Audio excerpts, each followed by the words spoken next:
Welcome on in. WIP Daily, Joe Giglio with you. Appreciate everyone listening, subscribing, following the podcast. Of course, the YouTube feed, 94 WIP, which we're on right now. Check it out in our podcast studio here at Odyssey. Tucker Bagman will join me in a few minutes. I haven't done one of these in a while on YouTube, so excited to do this. And, I mean, overall, a really good weekend for the Phillies, who at one point, had the 4 straight wins, the last win against Miami, and then 3 straight against the Nationals. Christopher Sanchez was excellent on Saturday. Trey Turner has woken up in a big way, so Rob Thomson deserves credit for that because he sat him down, he gave him a rest, and then boom, Trey's been red hot. But obviously, yesterday was a disappointing ending to the series and the weekend, an alumni weekend, which was always fun.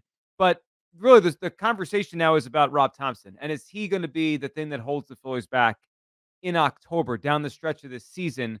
And yesterday, what happened is not a one-off. I mean, I've been pointing this out for weeks, and I think it's important to note that there's 2 different toppers. There's regular season topper and there's October topper. Let's focus on regular season topper because that's what everyone's upset about. I'm with you. Yesterday, Bryce Harper should hit and JT Realmuto should hit. We shouldn't have a game that is in the balance, that is winnable, where the Phillies go down with Bryce Harper and JT Realmuto just sitting there, especially Bryce Harper. I mean, it's Cal Stevenson who got to the big leagues a couple days ago. At least with the JT thing, you could make the case that it's a full day off. He had knee surgery, 2 months ago, and this is a maintenance plan. That's not the case with Bryce Harper. He could swing a bat for one at bat and try to put the ball in the seats. I mean, he can absolutely do that. Topper chose not to do that, and this is a pattern. I guess it was 2 Monday nights ago when they were in Los Angeles against the Dodgers. The game ended with Garrett Stubbs hitting. I think that inning started with a Nick Castellanos single, and they had 3 straight pop-ups to end the game. The final one was Garrett Stubbs then, and on deck in that game was Kyle Schwarber. I mean, so all they needed was a single from JT in that moment about a week, 2 weeks ago now, and they could have gotten Kyle Schwarber to the plate. The same thing yesterday, where you had Bryce Harper and you had JT Realmuto a few weeks ago, dating back to the Yankees series here.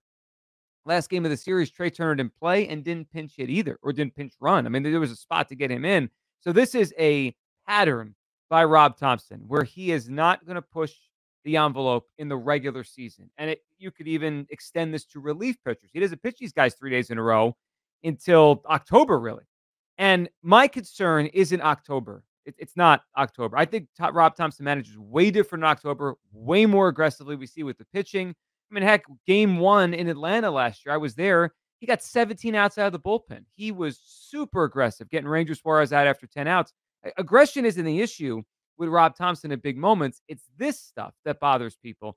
And look, do I think that what happened yesterday is going to be the, kind of a precursor to what he does in October? I don't. I don't think that at all, because in October, Rob Thomson manages different.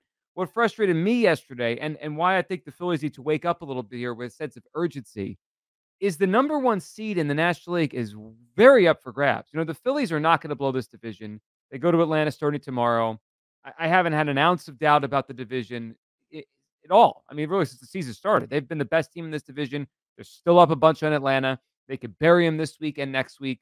The division is over. That's not the question.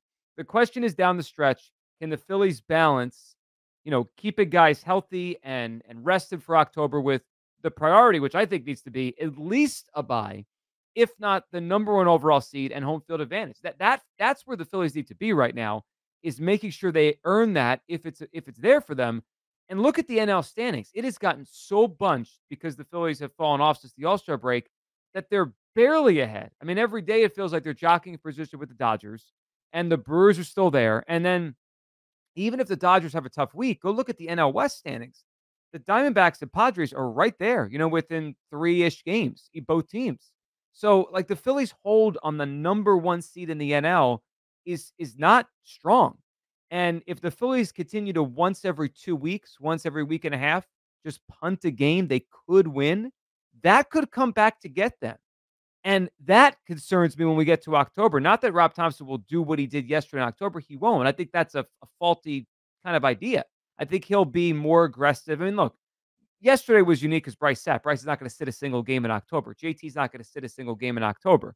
Now, if you want to go back to last year and question Topper based on Johan Rojas sitting in game 7 and he didn't pitch it till later in the game, yeah, I think Topper sticks with his guys too long. But that, to me, that is a separate conversation. When a guy is slumping and does he sit him and pinch in and all that kind of stuff. just as far as yesterday goes, I'm not worried that it's going to manifest itself in October. That's a totally different game, and I think Rob Thompson has shown us he's been a good, aggressive October manager. Now, maybe he's been over aggressive. You want to say with taking Zach Wheeler out and putting Alvarado in Game 6 in Houston, but whatever. I think for the most part, Topper tries to push the envelope in October. He's not going to rest anyone. He's not going to worry about health. That stuff goes out the window once that season starts. But my concern now is, are the Phillies gonna, hey, we got this. Hey, we're gonna be fine. Hey, we're gonna be patient here and keep these guys healthy to October, and we're gonna wake up on September 25th and be like, man, they gotta win the last 4 out of 5 to even get a top 2 seed. Otherwise, they're gonna fall out to a third seed.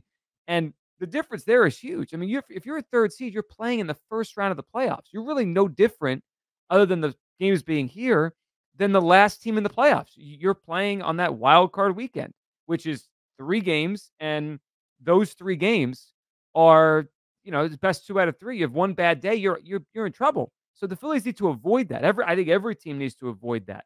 The last couple of years, the Braves made a big fuss about the rest and blah blah blah. I think that in time will even out, and the teams with the bye just gonna have a better chance. It's less games they have to win, less potential losses. So that's where I'm at after yesterday.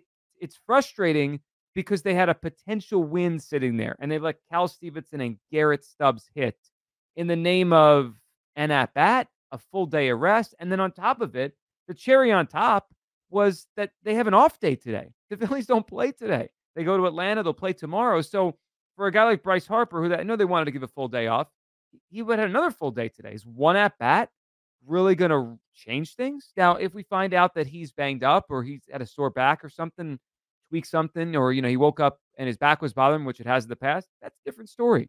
But I think that news probably would have come out because Topper's getting a lot of heat thrown on him right now. It didn't come out. Same thing with JT. Now, at some point, they might reveal that it's truly a maintenance plan. Put the doctors after the surgery that he needs full days off every whatever 6 or 7 days coming back from this. And if that's the case, well, that's a different concern because then I wonder in October what happens. I know there's a day off in between series a lot of times, but is that going to be an issue when we get to October? So like those kind of things are real, and those kind of things I think we got to find out if they're there.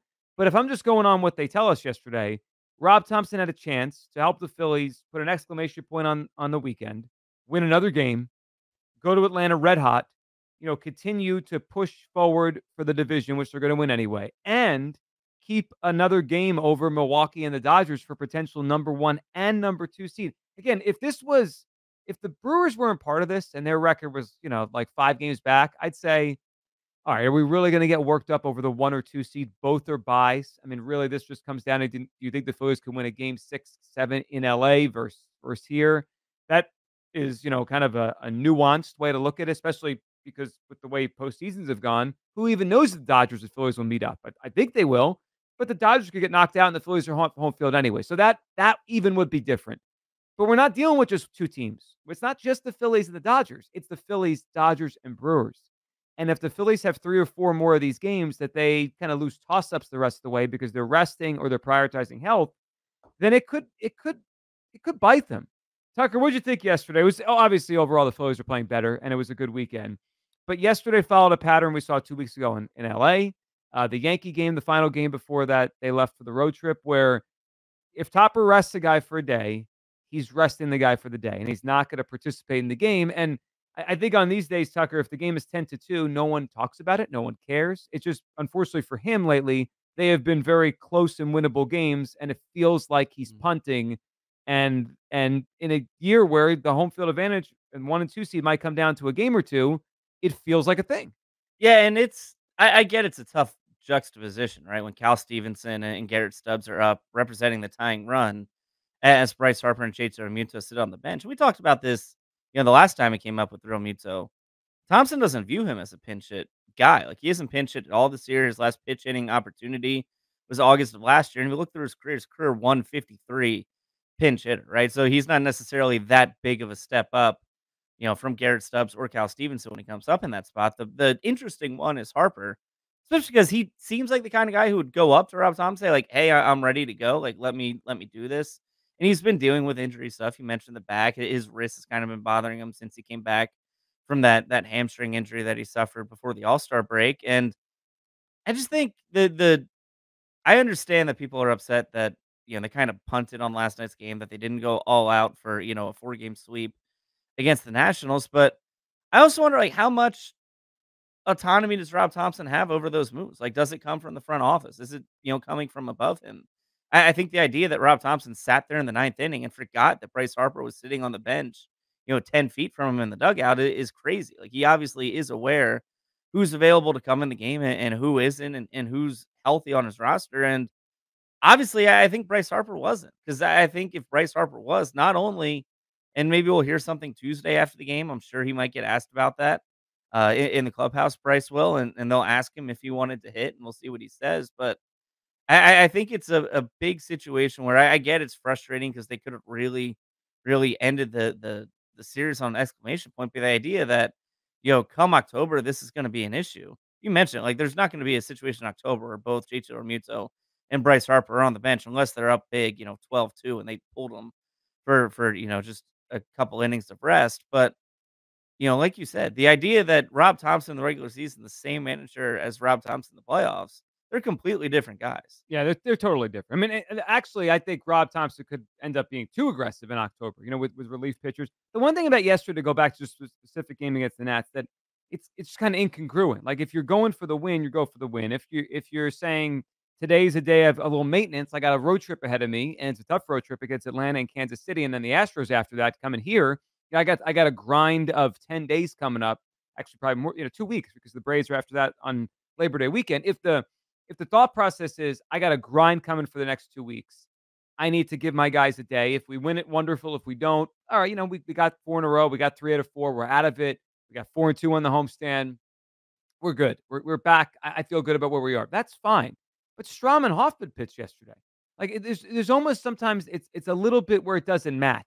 And maybe kind of like an offensive defensive coordinator in football, maybe they're just different sides of the coin. Maybe the Caleb Cotham is saying, "Oh, my guys are good. I'm monitoring their workload," but it just doesn't feel right. Like, if you're going to use Strom and Hoffman, and you want to win the game, then, and again, it's not like they had the lead in hand late where you're definitely going for the win. They use Strom and Hoffman in a game where they're tied, right? They're trying to win the game late. It's a winnable game. It's a toss-up game. They go to their leverage guys late. If you're going to your leverage guys late, it tells me in a tie game, you're trying to win the game.